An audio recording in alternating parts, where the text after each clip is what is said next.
Naikwento ng personal healthcare assistant ni Pope Francis ang mga huling sandali ng Santo Papa bago siya pumanaw. Dahil naman sa kanyang testament noong 2022 ang simpleng kabaong ni Pope Francis, pati ang lugar kung saan siya ililibing. May unang balita si Ian Cruz. Kung paanong payak ang buhay na ipinangaral ni Pope Francis noong nabubuhay pa siya, ganoon din ang kanyang pinaghihimlayan ngayon sa Casa Marta sa Vatican kung saan siya nanirahan sa loob ng 12 taon. Gawa sa kahoy ang kanyang kabaong, iba sa nakagawiang 3 kabaong na gawa sa cypress, lead at oak ng mga naunang Santo Papa. Dadalhin ang kanyang labi sa St. Peter's Basilica para sa huling pagkakataon, makapagpaalam ang publiko sa 88 anyos na pinuno ng Simbahang Katolika.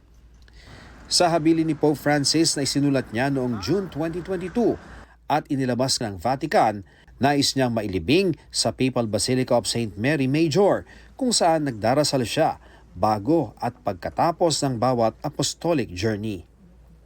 Payak lang daw dapat ang kanyang puntod, nakabaon sa lupa at ang tanging nakalagay na mga kataga, Franciscus. Ang gastos sa kanyang pagpapalibing magmumula raw sa isang benefactor na di niya pinangalanan.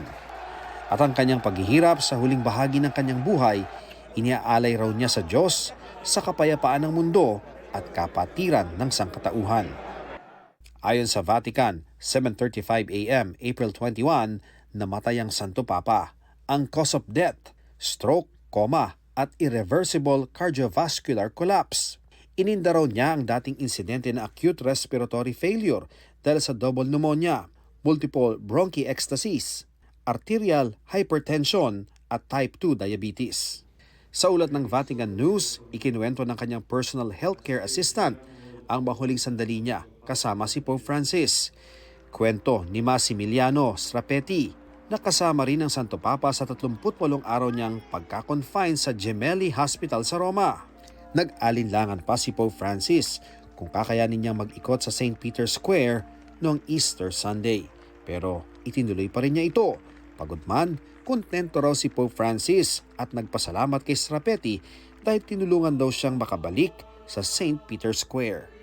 Hapon ng Linggo, nagpahinga raw si Pope Francis at naghapunan. Madalas 5:30 ng umaga kinabukasan, unang lumabas ang inisyal na senyales ng karamdaman. Matapos daw ang 1 oras, tila nagpaalam daw si Pope Francis kay Strapetti habang nakaratay sa kanyang apartment sa Casa Santa Marta. Doon na raw na-coma si Pope Francis. Ayon sa mga kasama niya, noong mga huling sandali, hindi raw nahirapan ang Santo Papa at mabilis ang mga pangyayari. Nagtipon-tipon na rin ang mga cardinal sa Vatican para sa First General Congregation para talakayin ang mga gagawin ngayong panahon na sede vacante o walang nakaupong Santo Papa. Alas 10 ng umaga ng April 26 oras sa Vatican, inaraos ang funeral mass para kay Pope Francis na pangungunahan ng Dean ng College of Cardinals na si Cardinal Giovanni Battista Re. Pagkatapos ng misa, sisimulan ang Novem Diales o 9 na araw ng pagluluksa.